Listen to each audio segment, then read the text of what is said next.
our mouth, our tongue, the words that we use, those words are the mirror of our soul.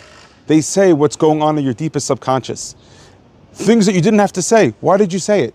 Because those words, if you say, really, I don't care about this, or it's not about the money, or any other random thing that you didn't have to say, those things tell us about you and your deepest feelings, your deepest desires, your deepest self-conscious, something that you're not maybe yourself realizing about yourself.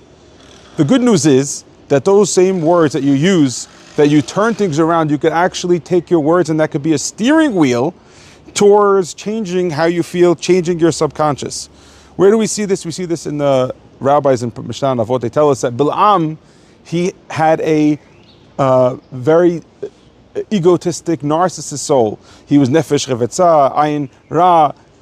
Why was he considered in this category? And we compare Avraham Avinu to be a person who has an ayin tova, good eye, is because Bilaam said one thing.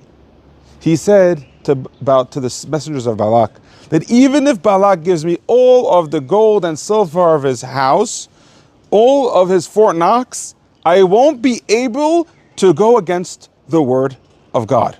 Sounds pretty nice, pretty noble to say that no matter what, I can't transgress God's words.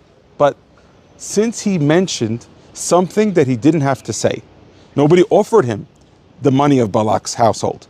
And the fact that he said it shows us where his eye's at. You see, we have another story in the Mishnah Avot where there was a certain Yossi ben Kisma. He was offered to come to another city to be a rabbi of a city. And they said, we'll give you a lot of money to be our rabbi. And he said, even if you give me all the money that you have, I still will never leave a place of Torah, right? Because that's who I am. I am from a city of Torah scholars. That's my essence. That's who Ani is. And we don't consider Yossi ben Kisma because he said, oh, even if you give me all that money, that he is a bad soul, that he has a negative character to him. Because the difference between the two is that Yossi ben Kisma was offered the money. So it made sense. He needed to answer the question and to refer to it. But if you mention things that you didn't need to mention, that shows us something about who you are deep down. But the good news is that your words are your steering wheel. The way that you speak and you listen to the words that you say and you notice the words that come out of your mouth and how you say it.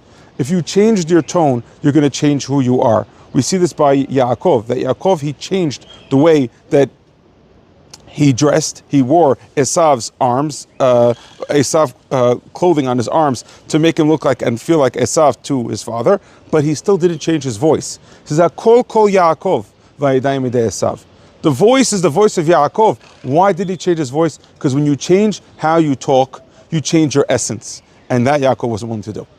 When a person speaks softly, that person is changing himself. The Gerrit Ramban says that is controlling you. That's your steering wheel for you to be a soft person.